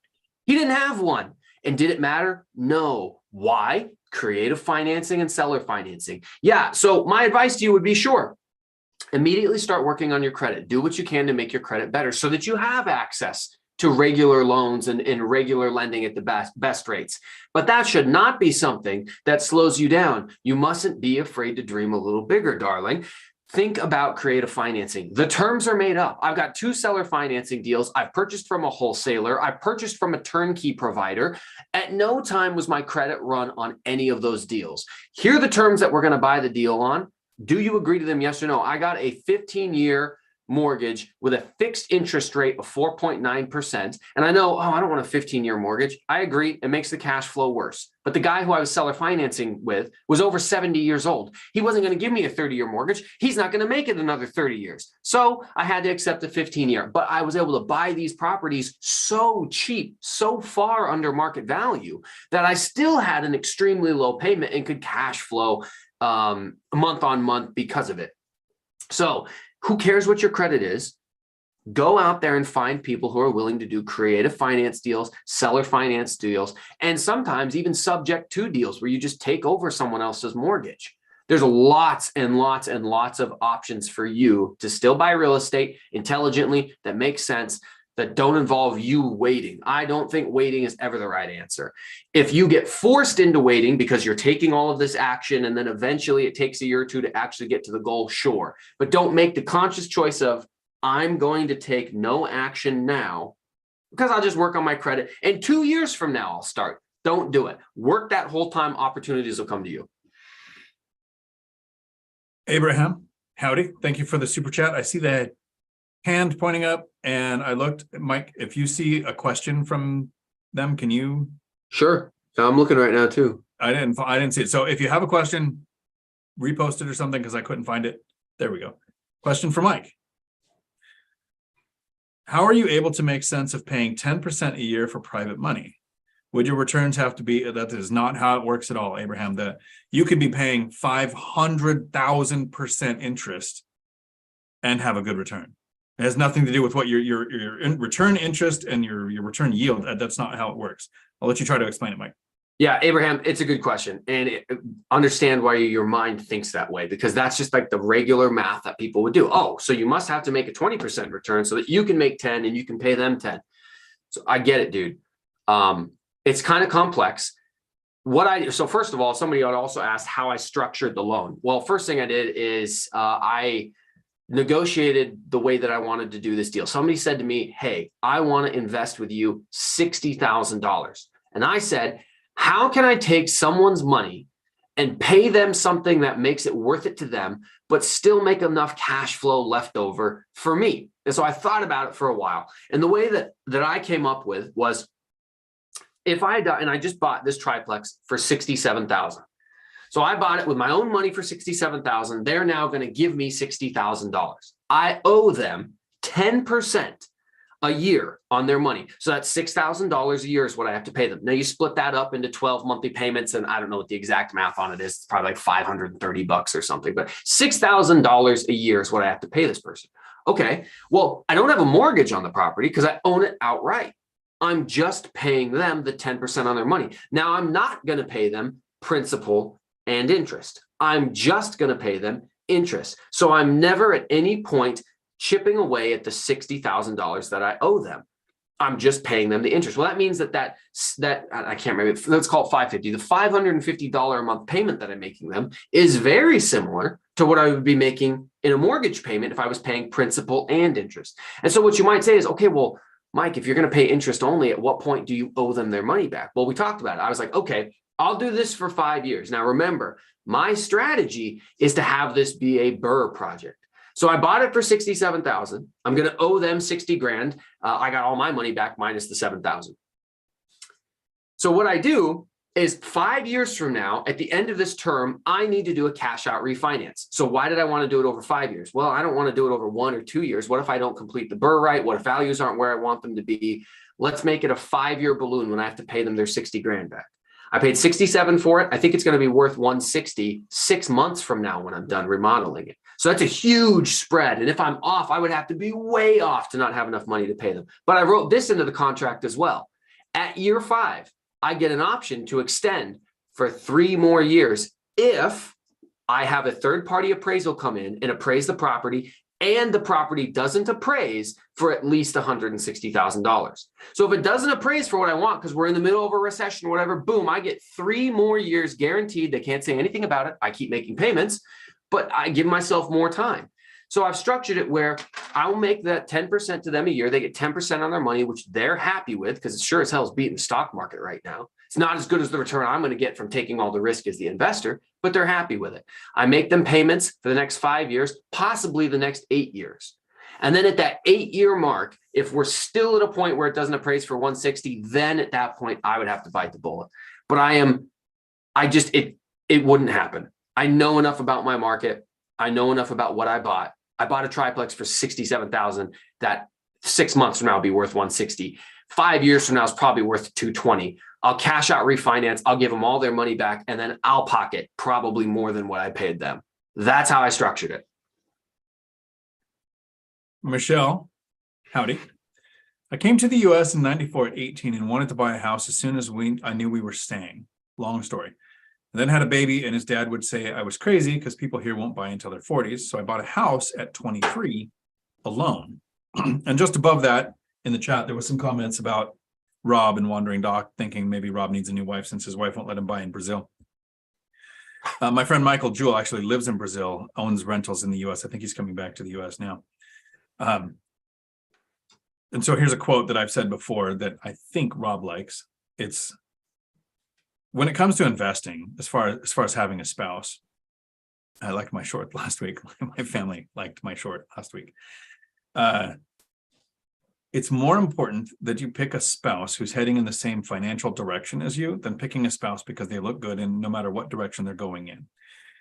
So I'm not saying ditch your spouse if you can't get them on board. I'm just saying if you haven't made that selection yet, have that talk early. Like, finances are going to matter to me. The decisions we make have to impact our finances, and that's going to be a part of the decision-making process.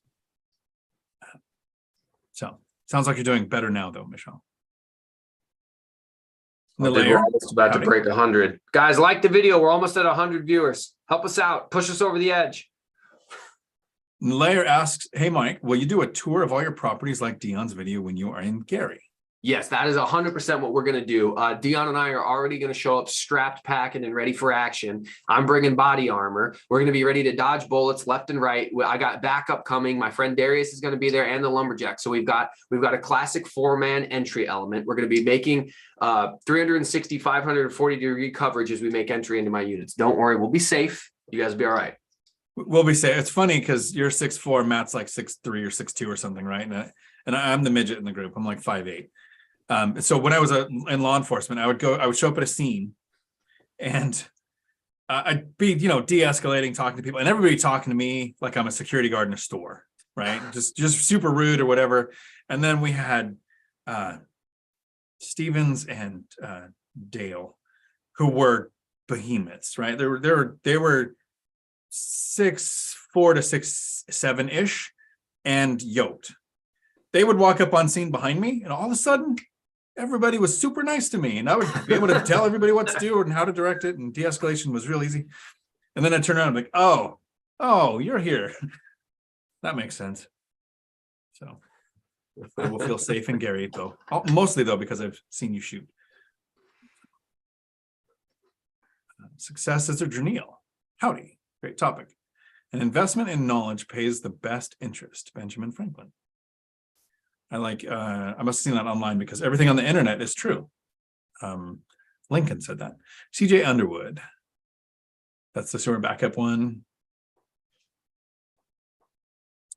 Calvin. Howdy. I don't think it's employers intentionally keeping down employees. Wife and I employ 6 people, and our goal is to pay them as much as possible. Correct. We wanted to give the raises when we were talking about the people who were making, doing a good job. We wanted to give them raises, but they said, please don't, because then they lose benefits. Let me know if I'm missing any other questions. Yeah, I was looking through right now because I got carried away talking too much. Here's a question from Kalar Property Solutions. Howdy. Probably said that wrong, but I watched the Orville, and that's how they say that there. When investors say that they have no tax on their rental income properties, how are they doing that? Getting a cost segregation study, John, and super excelling their depreciation? You can. That's more to offset high W-2 income if your spouse is a real estate professional like the Lumberjack Landlord did. It's just the regular depreciation schedule. I've never done a cost segregation. I've never done bonus depreciation. I don't want to take, because when you do a cost segregation, people say, well, you get to take the 5 and 15-year depreciated items and do it now in year one. So you're going to save all this money. But then it also lowers the depreciable amount over the 27.5 years from 100% to 75%, right? Rough numbers based on what a CPA told me. I don't want that. I want the depreciation full for the full length of the income. And it's in the first decade. And it's the all ABCs, always be closing. Every time you buy a new deal, you restart a new depreciation cycle. So since I purchased my last one in 2021, and I'm going to be buying, so if I buy in Portugal, and it's going to be a primary residence, I don't get to depreciate that. So at some point in the next 2 or 3 years, this is going to suck. I'm going to have so much rental income that I'm probably going to pay some taxes. But for a decade, I didn't. Regular depreciation and write-offs. Right. And some people will say, well, you don't want to write off everything because if you show a loss, you're not bankable. Well, my write-offs were never the problem. The depreciation is what took me into the negative. And when a lender looks at you to borrow money for the next purchase, they take depreciation out of the equation. So even with my write-offs, it looks like I made money. Hope that answers that question. Financial firefighter. Social media is hard. Harder than being a firefighter. No comments from you, Mike. I think I attacked Mark like 3 times already today. So yeah, I think everything's harder than being a firefighter. I mean, just paid to barbecue and play video games in your underwear and respond to cats in the tree, as Rob put it. So, hey, Greg B has a good question. He says, if a recession is called next year and there's overall proof of a decline in housing prices afterwards, would creating a larger margin of error be more appropriate than sitting out the market? You didn't catch that falling knife, Dion? So it's a great question. I actually, I was watching, Zuber had a great live stream the other day with some people that I think I'd seen one of them before, but 2 other guys were new. So I asked the question, I wanted to super chat support Mike, and I wanted to ask a question to kind of help spur the content, but I wanted to see their answer. And it was, if you have a crystal ball that worked, like it actually, you knew in 2 years, home prices were going to be down 20%. So this question, there's going to be a recession, home prices are going to fall 20%. I asked the question, would your investing strategy change? Because Warren Buffett says, if I knew what the Fed rate was going to be in 2 years, I would do nothing different. Doesn't matter. His investing strategy stays the same. Mine would stay the same because since we've started tracking the data on rents in 1940, rents have never once in a 5-year period ever gone down. They've dipped in 2009 when Class A prices went down, C and B went up, but A went down enough to make it look like rents dipped. So over a 5-year period, we've never seen rents drop. But I invest, my strategy is planning on at least a 50% drop in rents. I don't see anything that would indicate that. I don't see anything that would say that that's even possible. But I invest where if I didn't receive 50% of my rents going forward perpetually, I don't have to go back to work. I don't have to dip into my own pocket to pay my mortgages. So I've got a significant margin of error. It's stronger now than when I first started investing. That first purchase, you're a little more levered, especially if you're house hacking, because you're getting a smaller down payment. But I don't over lever. I never wanted to be more than 70% loan to value. And then when I went to retire, I want to hover around 50%, but I'm currently at 40. So I might even be a little more levered going forward so that I'm gaining appreciation on enough multiples of what I have invested. I'm experiencing principal pay down, and I have the tax benefits that come with that. So I don't get a mortgage for the tax benefits, but since I have them, I benefit from them. If I knew prices were going to be down 20%, so let's say you want to buy a property, and this is going to be loose, terrible math off the top of my head. You want to buy a house that's worth $1 million, round number. And in 2 years, it's going to be worth $800,000, 20% shaved off the top, right? It's a big change. How much is the rent on $1 million house? Because the mortgage on $1 million house is about $7,000 a year, depending on your insurance and the taxes in your area. So at least $7,000 a month. $7,000 a month is a mortgage payment, not a year. So for 2 years, you're paying $7,000. $7,000 times 12, 84,000 times 2, $172,000. You're going to put $172,000 if you're paying rent to live in that same type of house, because rent's probably going to be a little bit more than the mortgage. You might even pay more. So you're almost the amount that you're going to save by waiting. Gambling that it's going to happen. Not getting the tax benefits because rent is 100% interest. So even if I knew taxes, but it's not like if I wait 2 years, I save $200,000. You're going to buy a house if you're going to own or occupy, let's say 20% down. So 20% down on $1 million, you're going to put $200,000 down on this house. 20% down on an $800,000 house, you're putting down $180,000. Right? So it's a $20,000 difference 2 years from now to buy that property.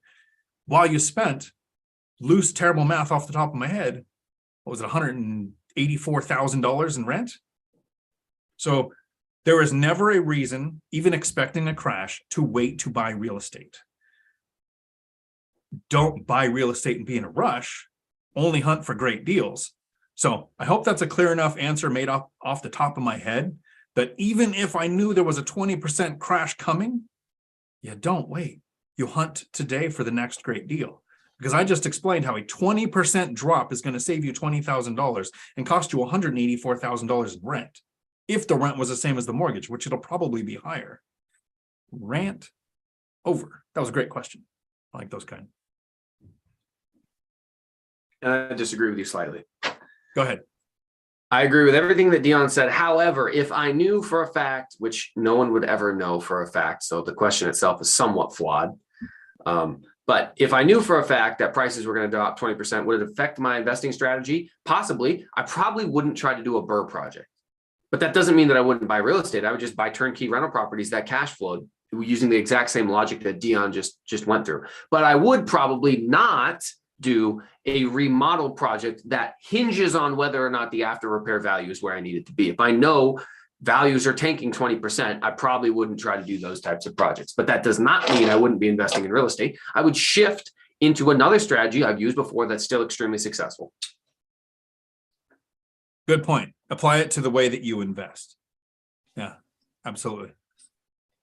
Dude, there's people, and I don't think this is smart, but there are people who invest for appreciation only. If you're investing, because that's what you do with stocks, right? Stocks, excluding dividend stocks, but even dividend stocks are still, they're hoping for appreciation. It's an appreciation because when they pay the dividend, the stock price drops by the amount of the dividend. It's still appreciation. Right. So it's appreciation only. If you're investing for appreciation only, which I don't advocate for, and you know there's going to be no appreciation, it's actually going to depreciate, then you probably shouldn't invest like that. And if you can't figure that out, well, then you're an idiot. Stephen thanks us for that because he did I think it was the $10 super chat and we gave the answer. Been looking at multifamily for the past few months in Central Florida. Most don't break even and some just barely get a 4% yield. So that's the point of Michael Zuber's strategy of learn average and try to beat it. And here's how learning average, it's confusing because we say average. So you think, I'm going to look at all of them and then average it out. I look at 100 deals, 80 suck and would lose money. 20 would get that little bit of return, 4%, 5%, whatever. So I'm looking at currently for 7 or 8%. When I was finding 8% is the normal, I was looking for 10%. So you learn average, try to beat it. And then Lumberjack Landlord clarifies, me and Mike, me and Zuber, me and Matt for years, a couple of years now, we've been saying you do this so that you get a great deal. You want to beat the average. And Matt pointed out recently, about 2 weeks ago, it's more like an insurance policy to stop you from getting a bad deal. If you know average and you do better than average, it's not going to be a bad deal. So if 4% is the one you can find on the ones that don't suck, look for a 5 or a 6 and jump, pull the trigger. Because I'll try to keep this as brief as possible so we can get to some more questions.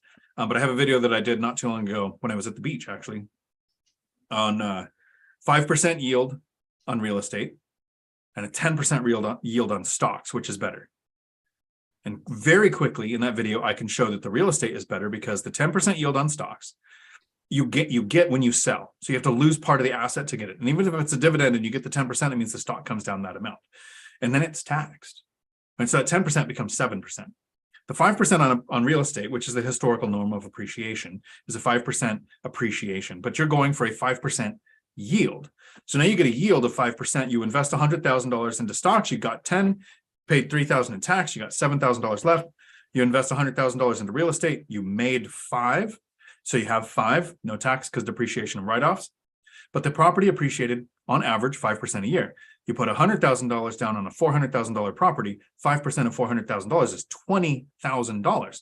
So your gain is $5,000 plus 20,000, plus you had about 1% in principal pay down throughout that year. So this real estate that you say is only a 4% at a 5% yield, if you find that one that beats the average, is going to be a 26% yield on an average year if rents don't go up, versus what you can do with a 10% yield on stocks, which is probably not what you're going to get, or a 5% on a bond or a CD or something. The real estate, because it pays us in 4 ways, wins every time for me. Invest to wealth. I could be wrong because of that was the thing. And then Kylar, people are talking about the depreciation schedule. Calvin, howdy. I have my CDL. It got me my career as a supervisor in Oregon DOT. Yep. I have a friend with a CDL who just started with Washington DOT because of the CDL. Started at $32 an hour. So that's not terrible, but it'll go up from there. So my income purchased real estate, and I don't ever regret getting my license. Absolutely. And I am retired 8-9 months now, never going to work again. I'm always going to renew my CDL. I will not let that backup. Maybe when I'm in my 70s, I won't worry about it anymore. But until then, there's no reason to not have a CDL if you've had one. And okay, howdy, very cool that the 3 will make a site visit to Gary for the triplex. Bird cannot wait for the update. Me too. I am looking forward to it. T. Adams, when I was looking for a loan last time, I felt shady for shopping around, but really, I guess that is normal. It just felt like cheating. So when you're a home buyer and you develop a relationship with your lender and they handhold you through the process and they look at the best deal for that first time home buyer thing, and they're there to encourage you. Yeah, it might feel like cheating. But as an investor, it was my representative at the company that told me how to do this. She said, look, I want to work with your business, but I can't go to my boss and say, I want to give Dion a better interest rate. If you bring me in writing somebody else's offer that's better than ours, I could take that to my boss and say, this is what we need to beat to keep the business.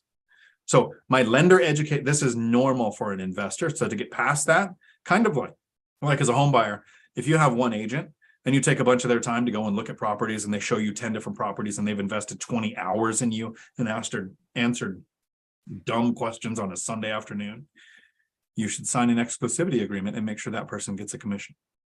If you're an investor and you say, take 20 minutes to set up an auto search, you're never going to hear from me again until I find a property I want to make an offer on. And when I do, you're going to get the commission. You want at least 3 or 4 agents setting that up for you that won't care about the exclusivity because they have the opportunity for a commission on minimal amount of work. That's not cheating. And then Tom jumps in with a super chat. Trucking saved my life. Howdy, Tom. I have to think, me too, probably. Getting out of the Marines, I mean, it was a tow gunner, which is mechanized infantry, so there's not that many jobs in the civilian sector. Because who wants things blown up? There's only 2 positions for avalanche control in Washington. I checked. The CDL is how I've always had income. So.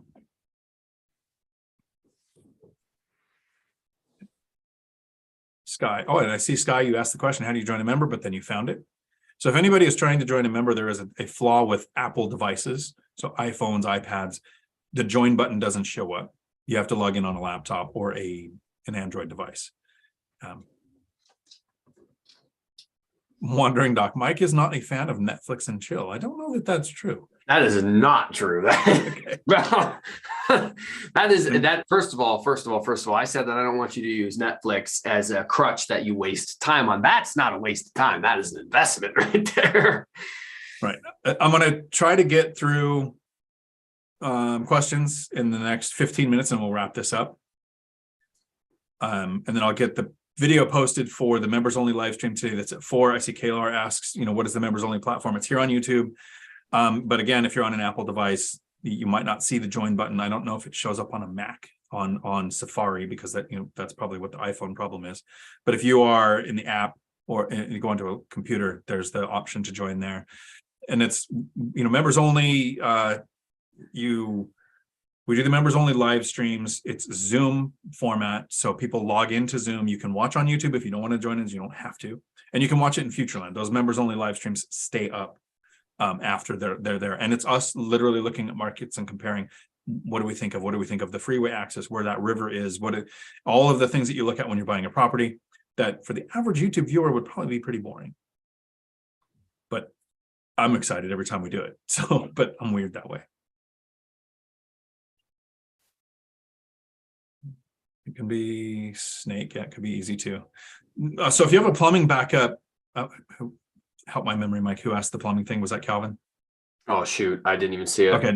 So the person with the plumbing issue, 9.9 times out of 10, a plumbing backup, here's been the solution. If you have septic. If you have sewer, yeah, you want a snake, you want to check for roots, you want to check for a clog that the tenant put in there. But if you have septic, 9 times out of 10, here is the solution. You have a septic system in your yard somewhere, and you should have a point of access. If it's buried by dirt, expose it, have somebody put in a cap so that you have the green cap to it. There'll be a big one that exposes access to when it's pumped. But somewhere between that and your house, there will be the line that comes from the house to the septic, and there's a small access port, probably 6 to 8 inches. Matt would know the diameter, and it's irritating that he knows everything like that, but he would know exactly, oh, it's this big. That has a little bit of a catch, so that the fluids and the liquids are separated as they go into the thing, and there will be this crust that grows there that becomes solid. So 9.9, so it's like literally 99 times out of 100, you have a clog with a septic system. You take off the little cap, you find a stick that you're going to throw away, you break that crust, and it clears it. That's it. So you'll save the money. You don't need a plumber. You don't need a septic person to come. It doesn't need pumped. It's like, and I have this one place where you have to educate your tenants that flushable wipes are for sewers, not septics, and that hygiene products can't be put down in either case, right? And so I have a tenant who doesn't listen. And so I was out there one time and I said, look, it's $200 every time I come out here for this. If it's a problem, you clogged it, right? It's in our lease. This is a you issue. So here's how you fix it. Next time it clogs, you see this little thing here? You take this off, you take the stick, you break it. You have the problem. I'm not going to solve it any other way. And then I just figured I'll probably have to pump that one every couple of years. I haven't yet. 1991 was when it was installed. It's never been pumped. So you have to pump your septic every 2 years. It's about a load of crap. I prefer septic over sewer every time. No pun intended. Load of exactly. I caught it after I said it. So rant over on the septic issue there. Afro-capitalist. Howdy. I want to retire in 10 years living in Texas. How is that possible with cash flows of $100 to $200 a door? Who's making $100 to $200 a door? That's stupid. The Burr Project, talked about on BiggerPockets. They will talk about that. If you have no money left in the deal, it's possible to be a good deal at that. But even Mike in the armpit of America is getting a starting cash flow of $250 a door, right? And then it goes up from there. Mine start at the $400 to $500 a door, and after year 3 they're almost all at $1,000 a door because rents go up and mortgages stay the same. Sometimes mortgages get better because you can refinance to a better interest rate. It's possible by investing at a distance in a lower cost of living area where you have more units that produce more cash flow, or my strategy of investing in very expensive area, needing less units, but each one is cash flowing an average of over $1,000 a door. It's not that it's like an average of 900, and then one is skewed because it's paid off, and that's rented for like 2,200. So it doesn't take hundreds of units. It takes a strategy that gets your cash flow to much better than $100 or $200 a door. And $100 or $200 a door, let's say that was the best you could find, and the yield was right. So you're only investing. So if you're making $100 a door, that's $1,200 a year. You're not investing more than $12,000 to buy the property. That's a 10% return. You just buy a lot, right? That's year 1. By year 3, maybe 5, rents have gone up significantly, and then you have a black swan event like what happened in 2020, 2021, and rents go up 40%, to where my binder strategy got an increase of 20 to 28% at tenant's request, which is the main reason why I'm trying to get that binder strategy course out for free. Any thoughts on how do you reach financial freedom if $100 or $200 a door is the metric that you're hearing the most? Yeah, just do better deals. I guarantee you can get better than that. I mean, one of the things that people always talk about is Gary, Indiana, and places like that it's too low cash flow to make sense. you might have to do more creative deals. What's probably killing your cash flow right now is that interest rates are so high. Interest rates are so high means that your monthly payment's so high. If you want to maximize cash flow, you got to minimize your monthly expenses. Well, there's only so much you can do to combat the cost of insurance or combat the cost of taxes. You need to set aside your money for vacancies and maintenance. You got to pay your property manager. So that really means that your principal and interest are the only ways that you can truly affect your expenses. Yeah, you can affect the repairs if you buy turnkey because you're going to have less repairs, but I still set aside the same amount of money for vacancies and maintenance. I don't change it. What I set aside based on whether the property is newer or older, I set aside 20% for vacancies and maintenance. So really it's affecting principal and interest. And that comes down to buying points down. If you're going with a traditional loan, figuring out how to get a better interest rate, buying points down, possibly negotiating the purchase price, or go create a financing, owner financing, seller financing, whatever you call it, and negotiating better terms. And so that means you're going to have to be patient and not do a deal until you get the terms that you want. So I'm gonna try to wrap this up on a clean note if I can, even though it's not possible. I've tried to think of it. But All Night Hyder says that some other things could be flushed down the system too. And so I'm going to blame this on the empty mug of oversharing. Of booze. I have a clog at the fourplex, and I'm standing out there with two of the tenants. This has got to be like a year or two ago. And I say, look, in case I'm not here, because I travel a lot, here's the little plate we take off. You take the stick, you break it. And one of those things that All Night Hyder mentions in the chat comes out of there, and me and the tenants kind of look at each other, and I go, I'm fixed, and that guy goes, I'm fixed, and that guy goes, I'm old. So it wasn't us. So we all like, oh, we know which unit this was. Too much of an overshare. All right. Any other questions? The moral of the story is just don't use them. I'm kidding. That's a joke. I'm kidding. Just kidding. Moral of the story was get fixed.